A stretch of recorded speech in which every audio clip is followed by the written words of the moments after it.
I also am level 1 autistic. I probably should have started with that.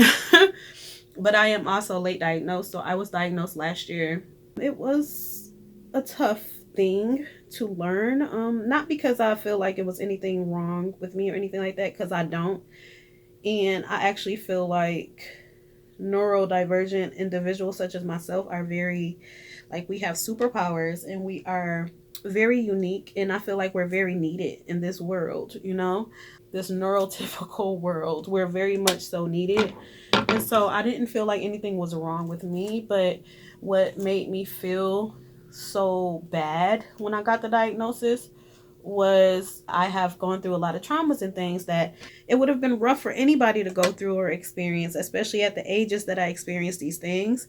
It's like that was already tough, as I began to heal and really unpack those things. It was already tough for me to unpack and to accept in some senses, but then also to learn now that, on top of all of the BS that was already done to me, to also learn that I was autistic that entire time, that I was on the spectrum that entire time, just made it 10 times worse because it's considered a disability.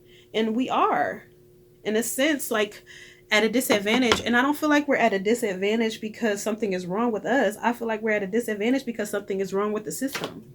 Something is wrong with the world that we live in. It's like there's no accommodations for us. And I feel like oftentimes how we operate and how we think should be the typical way, because we're very direct and we're very honest. And oftentimes you don't have to question, what we need or what we think, or you don't have to question that, because we're very, we're big on clarity oftentimes. I feel like we live in a world where it doesn't accommodate us because it's so much fake shit in the world.